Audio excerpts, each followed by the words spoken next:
It's checking in with Anthony and Glenn, teaching you to be the hotelier that you wanna be. It's checking in with Anthony and Glenn. Anthony! Glenn wearing a Brooklyn, New York sweatshirt. How are you, my friend? Hey, how you doing? I'm doing fine. I got to tell you, I don't appreciate that Italian accent because then you feel like I'm dumb and I'm Italian. I don't appreciate that. I don't feel that way. I sound dumb in Italian when you say that. So I was actually going to say, take it back. I was actually going to say, I know it. I'm so, offended. I'm offended. I'm offended. I'm offended. So should I say it like? But does this podcast have a human resources director?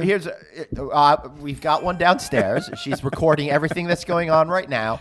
But Anthony, as a guy that lived in Brooklyn for 15 years, I got a little bit of how you doing, and it doesn't matter. In fact, I'm insulted that you're trying to say it's cultural. You know, you're culturally appropriating just for you Italians. Us Jews have the ability to say, "Hey, how you doing?" just as much as you do. Okay, you feel good about yourself now? Yeah, actually. All right, what are we going to talk about today? What are we going to talk about today? I just want to go toe to toe and try to turn around me losing an argument into me winning one. I don't fight with people I love. Oh, God damn it. We're going to have to work on this. All right, so in the last episode of Checking In with Anthony and Glenn, I had a really great time talking to you about the Alepenhof Lodge and what it was like, your experience convincing an owner to move from the way he ran a hotel, which was firmly rooted in 1973, even though he had recorded this in 2013. And I thought that would be a great kickoff point to talk about the importance of having organizational structure, the importance of having systems in place, the importance of relying on the latest in technologies to give a property a heads up. So quick reference to that episode. Be sure to listen to the last episode of Checking In with Anthony and Glenn and watch Season 2, Episode 11 of Hotel Impossible, available on places like Amazon Prime for you to watch. But Anthony, it was interesting that they had no sense of understanding of how to run a hotel in the modern era. And I realized I'm living in a world where I get to play with sophisticated hoteliers all day long, and it's kind of screwed up my understanding of a big way of this industry works. Is there's probably a lot of people like the good folks at the Alepenhof Lodge were, a lot more of them than I realized because I hang out in the middle of all the sophisticated people. Yeah, it's funny you say that because when I was down in Margaritaville and hanging out with all the sophisticated people. And in the last episode, Anthony talks about how he just did a speaking engagement for those folks at their annual conference. And I really... Mm-hmm. I knew I would say 20% of people in the audience from different relationships I've had and buildings I've built and all that kind of stuff. And I realized how sophisticated they are. Mm-hmm. And I didn't realize that for 9 years I have been dealing with basic foundation of hospitality. Right. But one of the things, and it's not really related to Alepenhof episode, but just related to any hotel or any business in general, is the most important thing outside of course, hiring well and all that stuff, and we can talk about that. But the one thing that people don't do well, and I would say even major corporations, major brands, and there's technology to help you with this, so I don't know why they're not doing it well, is people deserve evaluations once or twice a year. Mm-hmm. They deserve, or even more, they deserve their increase when their increase is due. They deserve their bonus when their bonus is due. And to put parameters around bonuses that make no sense. These people work hard, they meet all their goals, and then they don't get their full bonus because of some bullshit. You know, somebody, an elephant had a pimple on their ass, so all of a sudden they didn't get their bonus this year. And I've seen that in my own experience. That's horrible. Where I was an asset manager and we did a great, the management company did a great job managing this hotel, and I got my bonus and they didn't get their bonus. They didn't get any of their bonus, and it was horrific. So I think first and foremost in any business is you need evaluations, timely, accurately. You need bonuses and you need payroll paid the proper way and increased at the time that you say you were going to increase them. And if you run into financial problems, giving people the opportunity to plan. So if you know you're running into a problem in 3 months or 2 months or 4 months or 6 months, communicate that to your team. Don't be afraid that they're going to quit. Mm-hmm. You owe it to them and respect to them to give them bad information as quickly as possible. And I find almost everyone does it poorly. It's crazy. Really? And there is technology today that helps you with that helps you remind you when to do it, to give you notes, and then later puts it in evaluation, your notes to show how they've been acting the entire year. So give you an example. If I'm at my desk and I say, Glenn has been on time, he's punctual, blah, blah, blah. Yeah. I throw that into a form, right? And at the end, when it says, hey, it's time for his evaluation, the form comes up and those notes are there, right? And that's pretty simple. Right. Right? So I think that that's really a foundation of our business or any business that people just need to do a much better job. Yeah, I think you're right about that. But even I'm seeing that sometimes there's a lack of organizational structure where people aren't very clear on the roles and responsibilities it's supposed to have. And when it's not clear, it leaves the employees a little bit confused and unable to excel in the way that the general manager and ownership would hope that they do. And typically it doesn't work out because the manager or supervisor in that position is afraid of confrontation. Interesting. Is afraid that people aren't going to like them. Their time management is horrible. And, people say to me, it's like, you're comfortable with confrontation. I'm not comfortable with confrontation. I need confrontation. Right. Because if I don't have confrontation, then there's a lot of agita going on in my stomach. So if I say to you, if it's uncomfortable for you to hear criticism, but if I was your boss and you felt something from me, but I didn't say it, and I was always nice to you, pat you on the head and say, hey, you do a great job, whatever. But you internally feel that I'm not being honest with you. What's worse, me not being honest with you and you not knowing your stand, or me having a 10-minute conversation in a very respectful, honest, professional way, say, you suck. Right. And I think that we all need to be open to the fact that maybe we do suck at certain things, that those participation trophies we may or may not have gotten as a kid are not going to help you in the real world. Right. And if I don't recall where I heard this, it may have been in a movie while watching on an airplane recently, or a TV show or something like that. But it came down to it was Gordon Ramsay eating chicken wings on this web show where you eat increasingly hot chicken wings on it. And he said that when you have you need to thicken your skin, because that's really the only way that you're going to develop as a professional. If you get caught up with all of the little negative comments at you and you can't handle that, how are you going to achieve any real success if you can't hear true and honest feedback and you always try to blame it on other people? 100%. And I think that you have to identify people's strengths and weaknesses. So that supervisor that doesn't do good evaluations because they're too nice doesn't have a good boss that doesn't evaluate them. And if it does, I know if I had a supervisor that had a tough time with confrontation, I would be in the interview with them when we're evaluating a person to make sure that they felt comfortable, right, so they can learn lessons from me. But so that's one area. Well, I want to explore this a little bit more, because I happen to be a person that is uncomfortable with confrontation. It's kind of been my modus operandi for my entire life, right? I would avoid things when I was a teenager to try to get out of them. Right. In my career world, I try to avoid confrontation. I even do that at home with my wife. I've gotten better with it over time. But any advice on how people can get past that fear of confrontation so they could be more successful? I think it comes with confidence. I think you have to be confident in yourself, feeling safe that you're not going to lose a relationship over your opinion, that you're not going to react in a negative way because of somebody's reaction to your negative opinion or your constructive criticism.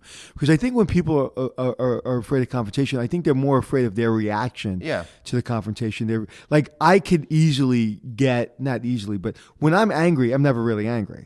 I just need to get this out and I need to feel better about myself, and I'm over it in 3.2 seconds. Right.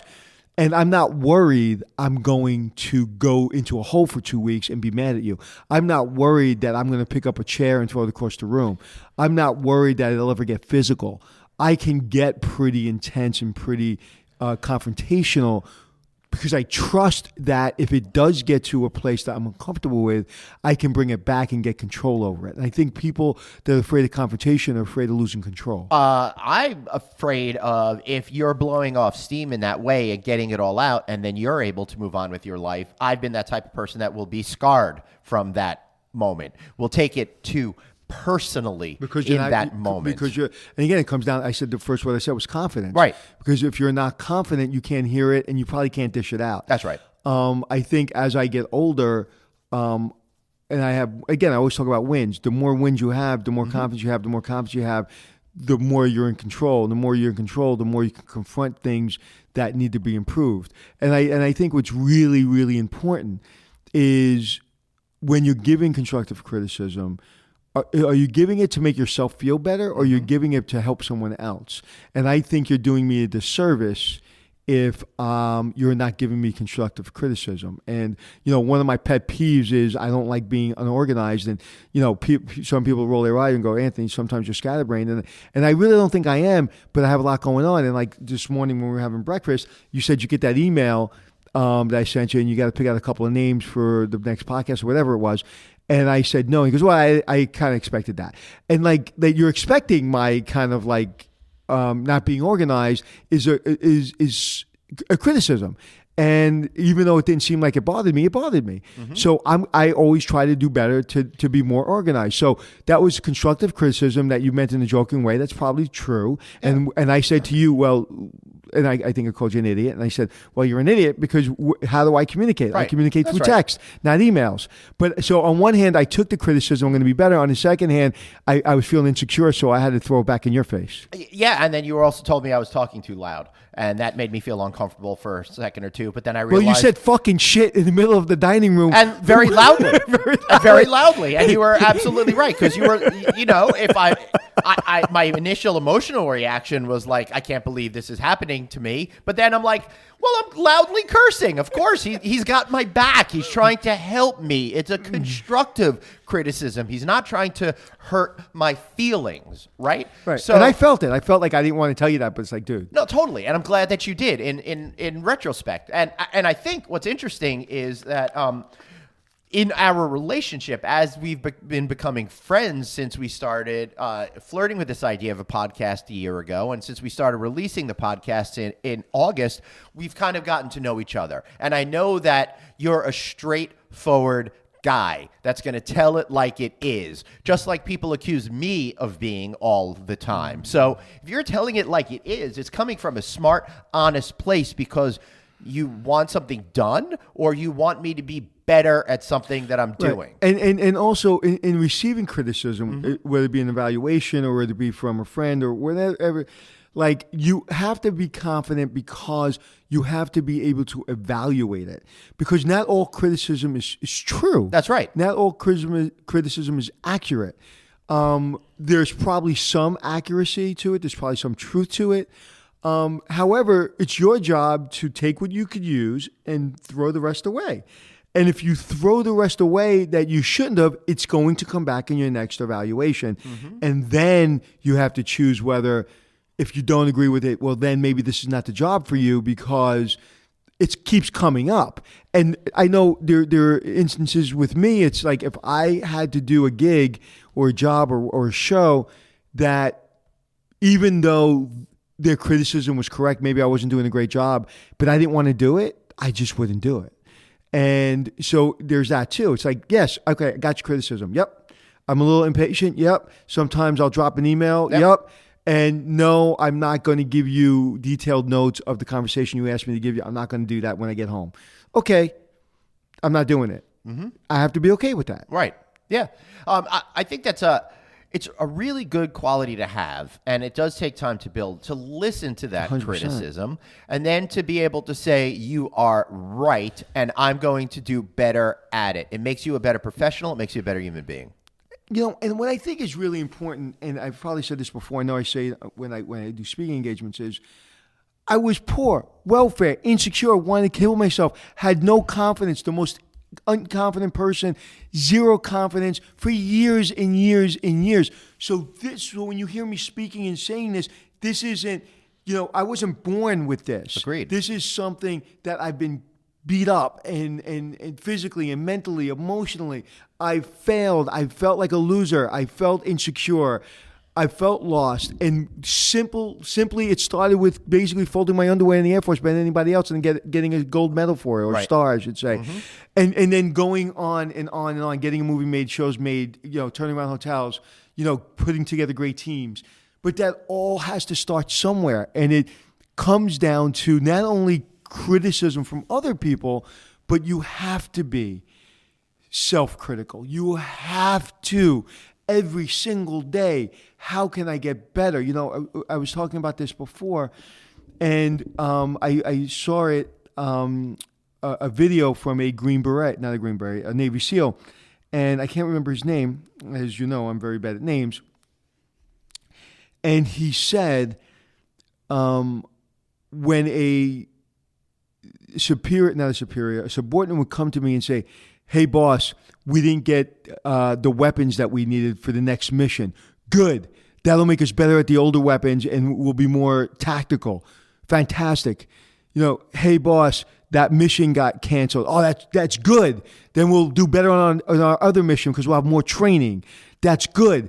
Hey, all the uniforms look like crap. That's good. We'll take better care of them so they don't keep falling apart. Always good. And when he said that resonated with me because that's how I think. I always think that way, and I've probably thought about it that way for a very long time. It's like when something negative happens to me, if they say, hey, they canceled the show, of course it hurts my feelings, but I'm like, and my pocketbook, but I'm like, good. Now I'm able to create another show. I've just created another show that's going to hopefully be on Oxygen very soon that no one knows about. It has nothing to do with the hotel business, and again, didn't take that much time, but you do other things, or whether it be able to work with Cornell or do speaking engagements or start my new businesses that I'm starting. Good. Good. I can do something else.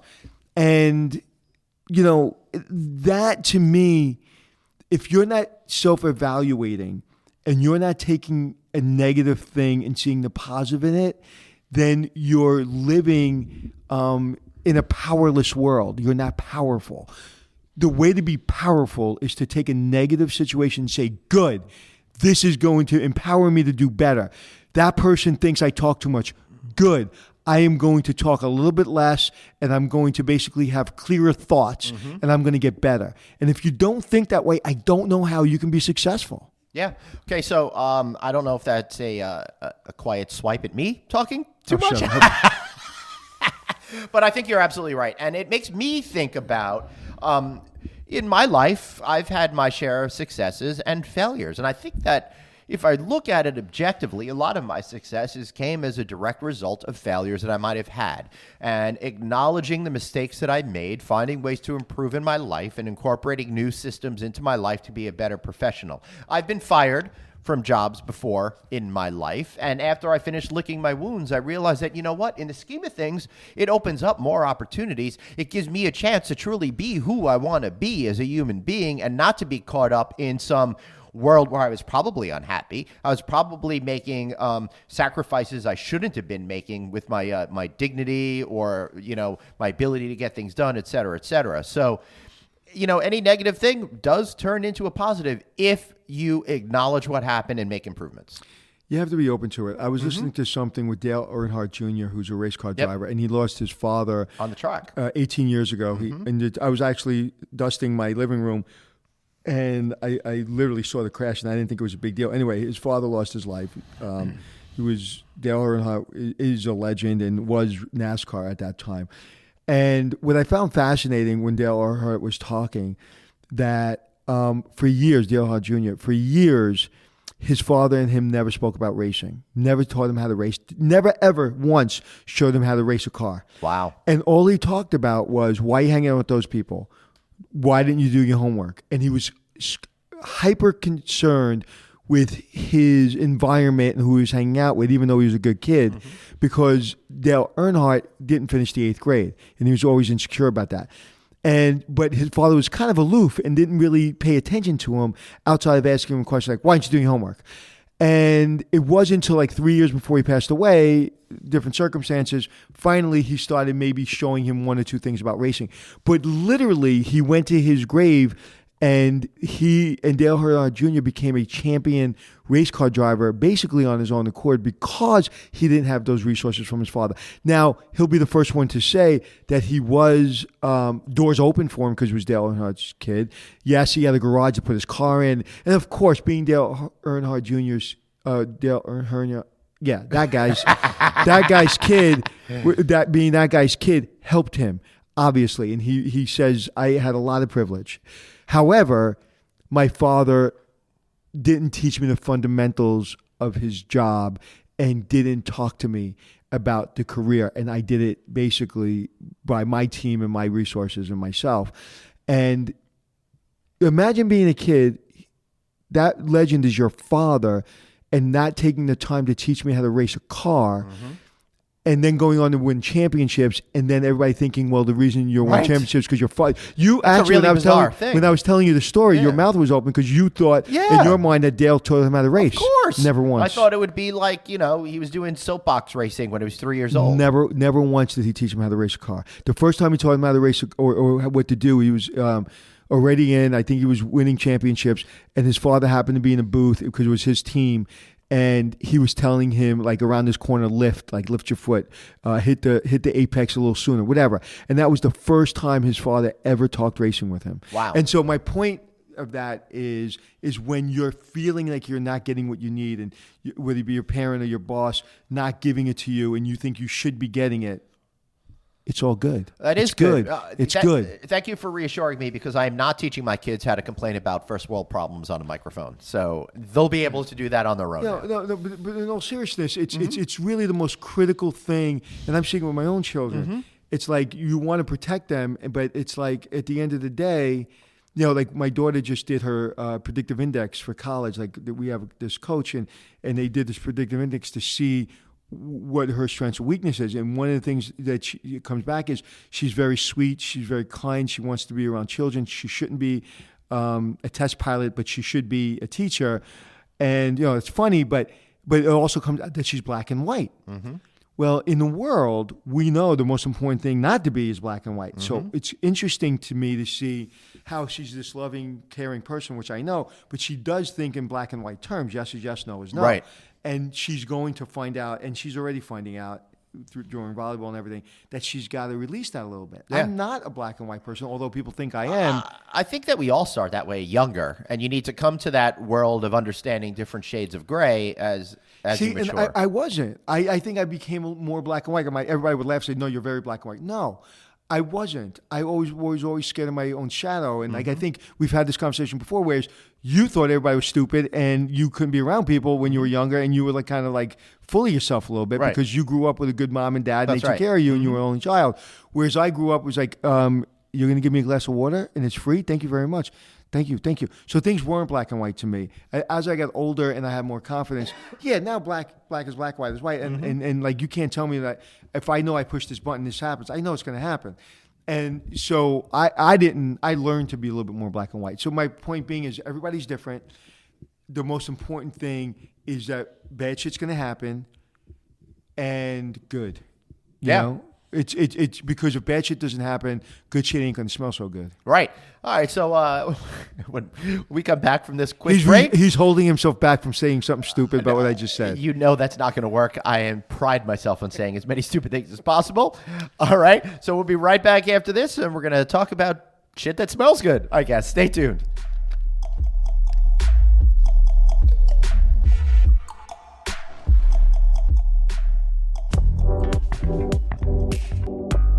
Hey everybody, Glenn here. So listen to this. Cobblestone Hotels is celebrating their 10th anniversary, and man, have they accomplished a lot in the last decade. Already they have more than 150 hotels throughout the United States, but they're in smaller and medium-sized markets.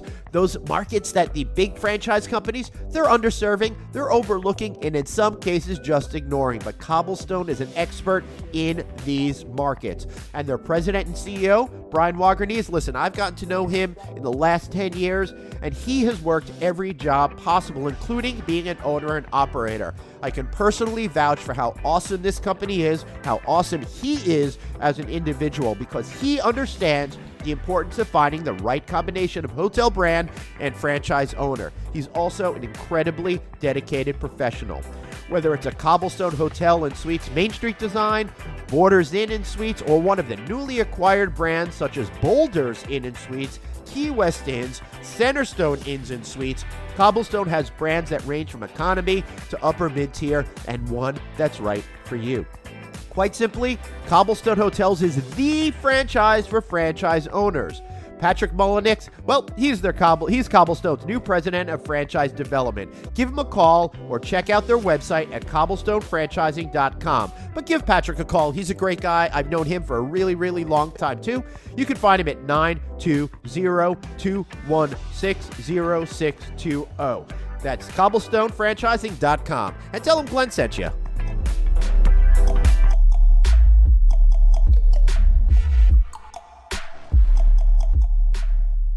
So today we're recording at the Garden City Hotel. Absolutely love being at this property here in Nassau County, Long Island, conveniently in Garden City. I guess it'd be odd for them to have the Garden City Hotel in another city. But Anthony, what does all of this mean now in terms of a general manager finding more success in getting his employees behind him or her to achieve ultimate success? Did I ever tell you about my nephew working at McDonald's? No. Okay. My nephew is in college studying engineering, but his dad, my brother-in-law and friend, and he worked hard. He's always worked hard, my nephew.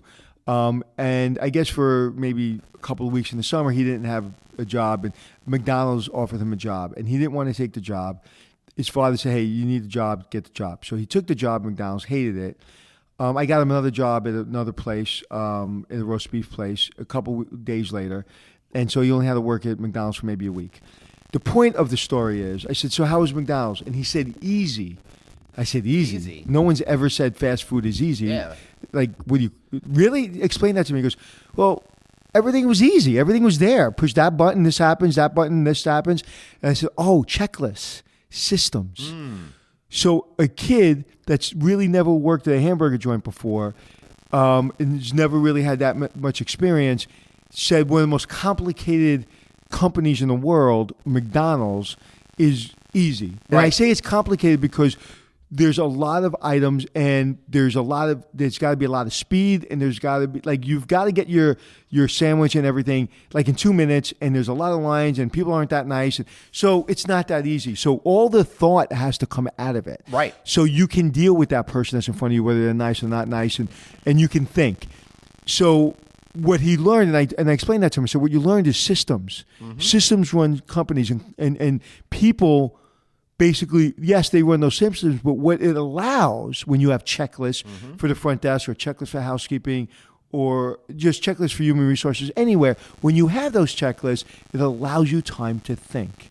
You know, when you're going Think about issues other than the stuff that's on the checklist. Exactly, because you do your checklist, it's done. That stuff that may get in your way an hour later because you forgot to do it is now checked off and it's done. So that's not going to be a concern of yours. Meaning, if you had a maintenance checklist and someone comes in and says, hey, the sink is broken, and you had a checklist and you had the right resources and right systems to get it fixed, the next guest is going to have a broken sink, and that's going to save you a complaint letter, a TripAdvisor comment, you getting in trouble because you didn't get it fixed, right? So checklists are important, and you have time to think. That actually takes us back to the Alepenhof episode that we talked about in our last episode of Checking In with Anthony and Glenn, where the hotel was in good condition, but they were working on a system of, if we notice it's broke, we'll fix it, as opposed to creating a maintenance schedule a la checklist to make sure they get out ahead of any problems that could happen. Well, actually, I gave them the system. It was donated. Hot sauce was donated from the company. One full year of that, a $3,500 value. Right. I remember. That's very good. Probably up more now that it was a 2019. Right. And hot sauce is basically a back of the house system to keep track of all maintenance issues and housekeeping, things like that. And if you're looking to spell, that's HOTSOS. Right, and that's the most important. I would give them a free plug. And so checklists are important. When you get on an airline, what's the first thing you see the pilot doing? I was just thinking about pilots and astronauts all have massive checklists. Right. You see that big box they carry through the airport? Yep. They don't want to have to carry that box, Yep. but that's their checklist, right? Because you've flown that plane 600 times. You may forget one thing, and that one thing may kill us. That's right. So checklists to me are critical. If you have a good evaluation system, you have a good way of people feeling good about themselves. They know they're going to get bonused out. They're going to get increases if they do the right thing. They know their pros. They know their cons. And now you give them resources and checklists to do their job. You're winning the battle, right? You're not winning the whole battle, but right there, that's a good foundation. In my life, I just happen to love having checklists and stuff like that. I could do a better job at it, but even if I have a whole list and I start checking things off, it gives me confidence. It makes me feel good about myself. It makes it so I have the energy to knock off those other things on the list. It's funny. I was a big checklist person for a very long time, and now I'm less of a checklist person because I try to keep it all in my brain. And I have a lot of, I have several people that help me keep myself straight. So I'm all about, my job right now is a lot about showing up and not so much putting teams together and developing checklists and developing procedures. So my job's a lot of talking and a lot of showing up and a lot of TV and podcasts and stuff like that. So I don't need as many checklists, but when I was in the throes of it, I mean, I had a checklist for a checklist. Tom Downing at the Mackler Hotel back in the day, who's now the Millennium Hotel. I remember being around the... Is it in Times Square? Yeah, in Times Square. I remember being around the morning meetings, and we had a dynamic team. They all went off to great things. And I remember Tom sitting there with his little book, and on the left side were things that were coming up in the meeting. Because, you know, in those morning meetings, the engineer gets all the stuff. Like, it's like, hey, the roof leaked last day. Hey, the guest had this problem, that problem. So there's like 600 things that always get hit his checklist. So he would put it on his left side of his book, and very small in pencil. Very neat. I'll never forget it. And as he crossed it off, it went onto his right side. And the right side, I guess, meant the things accomplished. So in the next morning, he would say, okay, these are the things that were accomplished. These are the things still on my checklist. As simple as it was, it trained me how to do that. And I didn't realize till this moment, that's where I learned how to do that. So, but again, if you as a general manager or even a director engineer, and he actually went on to be a director over to be the general manager of a 5-star hotel in New York City. When was the last time you saw a director engineering become a 5-star general manager? No idea. No, and you know what I said to him, like literally maybe 2 months after I met him? I said, you're going to be the first director of engineering that runs a 5-star hotel in New York City, because he was so organized. And he was really nice. So point being is, you can learn from everyone, and everyone's a boss watcher. So his checklist taught me the importance of checklists. I'm fascinated that a director of engineering was interested in going into the general management position, where usually that type of personality just wants to fix things as opposed to people and a building. Yeah, You know? and that was interesting as to me as well. But as they say in my country, they made him an offer he can't refuse. I feel like I should speak more in Brooklyn, but I'll get accused of cultural appropriation again. Yes. So, yes, sir. What else you got for me? I think this has been really an interesting conversation right now, but any other points that you think are really important about it? What about a system to really understand what guests' needs are as they come up, and make sure that those are fulfilled? Such as? Maybe a guest has asked for something that needs to go to a different department in order to make sure it's done. Okay. Well, there's several companies. I'm actually speaking at one company's conference coming up that have systems, back of the house systems, from reservations to sales to operations, that help facilitate information. One of the things that the hotel business is really bad about is overflowing information. You know, you have 24 hours a day, 7 days a week. You know, it's easy not easy, but when you're running a grocery store and you close at 5 o'clock, we all leave at 5 o'clock. We all come back at 9 o'clock, right? Or 8 o'clock or 7 o'clock. We all knew what happened yesterday. Right. We were all sleeping last night. We all get up in the morning and we don't have to talk about what happened yesterday. When you're running a 24-hour shop 7 days a week, you know, no holidays, Christmas, nothing's off. The information's constantly flowing, and who came in late, who's coming in early, who's too busy because a VIP just checked in, so they don't have the ability to get the information from the prior shift for that guest that's having a birthday party.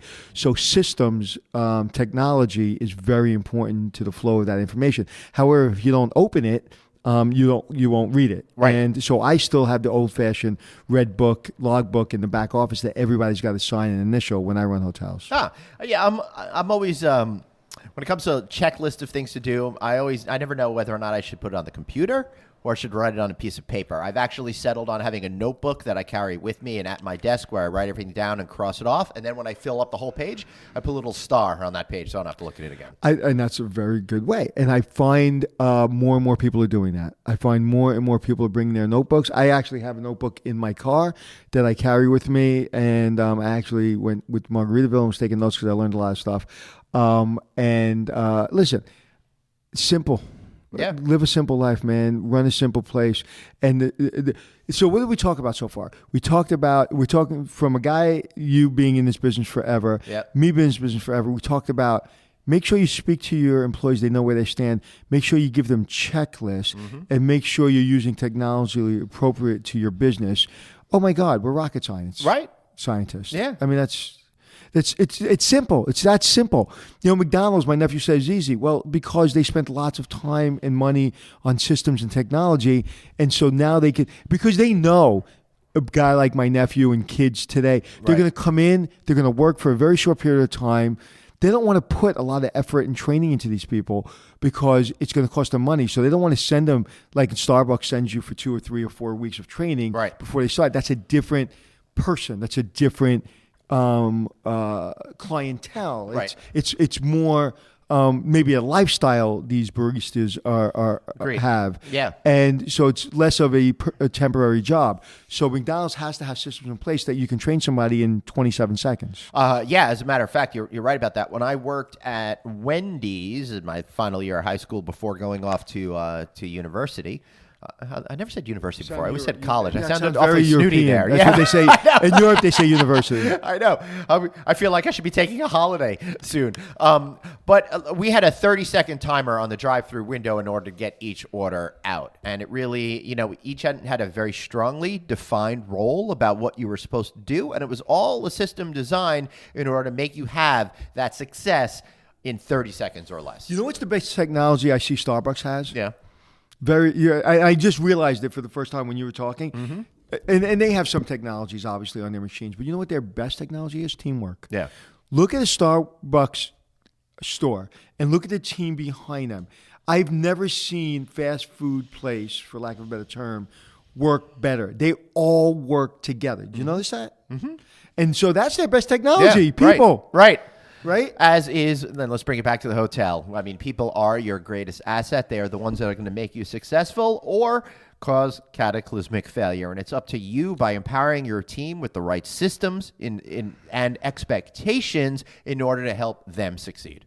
It's a mindset. Yeah. You have to go to work wanting to improve the lives of people, not get a bigger paycheck and not improve your career. Because if you really lead with your heart, your career is going to go to the top. Right. If you complain when somebody gives you another task to do, or you're pissed off because Mary's kid was sick and now you have to fill in and clean a room, you're in the wrong business. And there's nothing wrong with that if you understand you're in the wrong business. And one of the reasons we do this predictive index for my kids when they're going to college is because I know in the hotel business, it helped me when I went for an interview and I got a predictive index. I learned a lot about myself, and it teaches you what you're good at, what you're bad at, what jobs you should stay away from. My daughter should not be a fighter pilot, and my daughter. You know what? Interesting. Yeah. 2 things that really were high. One, a athletic trainer, that you should be an athletic trainer, and a hotel manager. Oh, that's interesting. I found that fascinating. Yeah, it is. And she looked at me. I was like, I had nothing to do with it. but I think there'll be a part 2 of this. I think so podcast. too. I agree with that. So, Anthony, before we wrap up, the famous question: tell me something about you that I don't know. I'm getting on the on-ramp of the Bell Parkway about a week ago, and I'm about to go to my father-in-law's house for pasta. and the car says restricted engine. So it goes, it's brand new car, brand new Volvo. I love Volvos, and Volvos usually don't have problems, but it's a restricted engine. So I went from 60 miles an hour getting on the on-ramp to get back onto the parkway to going 20. So God. I had to make a left down Flatbush Avenue and take the streets. And got it to the mechanic. The mechanic called Volvo. Volvo came and got the car in a flatbed, brought it back. It had all kinds of issues. They're fixing.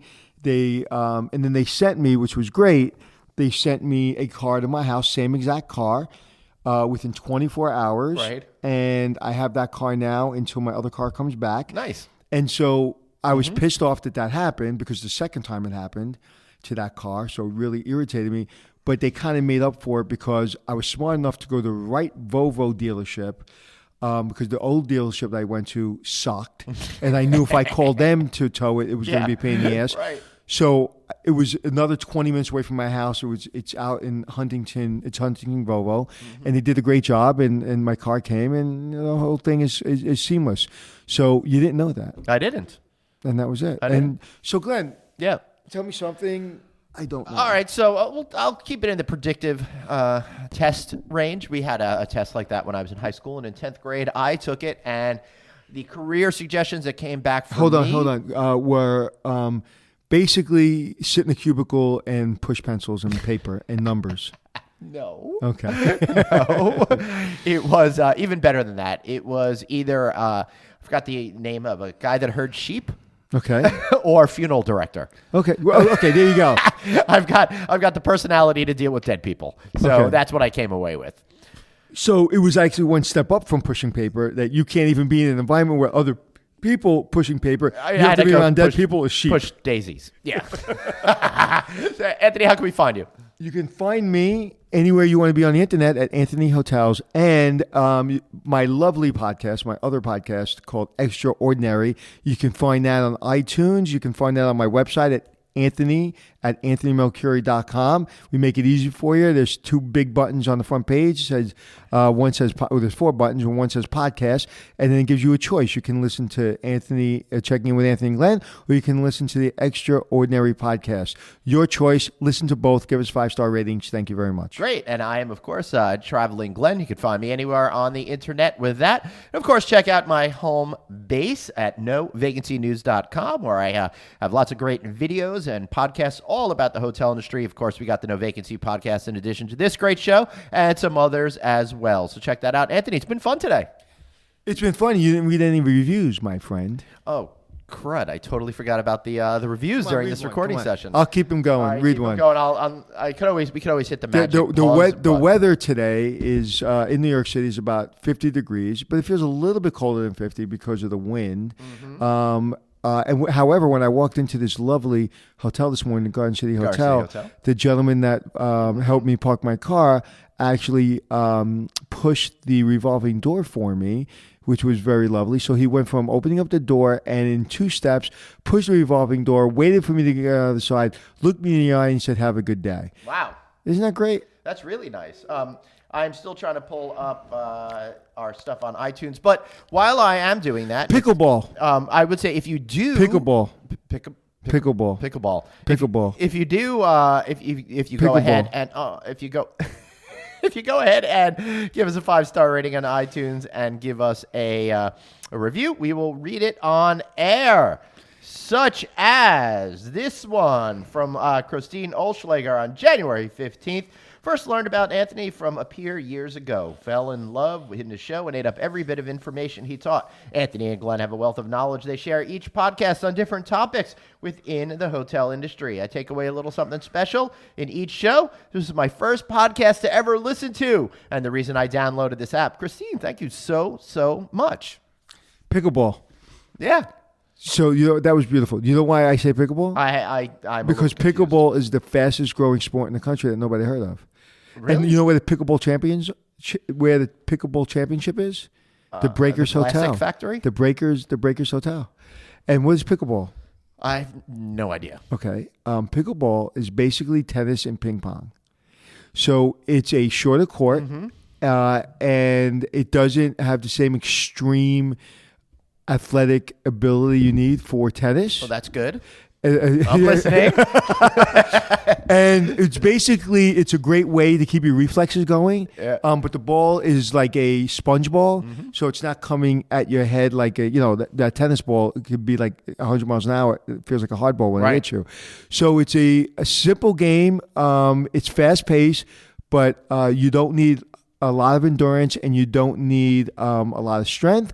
And you don't have to run a lot, Glenn. This sounds like my sport, man. Look up pickleball. I will. I'm definitely going to do it. And hey, we'll be back next time, unless, of course, I decide to become a pickleball champion, because it really does sound like my thing. I'll have you on my other podcast called Extraordinary. Yeah, that sounds good. Except for me, it'll be extraordinary how'd he manage to get an injury during pickleball. But all right, thanks for listening, and thanks for checking in. It's checking in with Anthony and Glenn, teaching you to be the hotelier that you wanna be. It's checking in with Anthony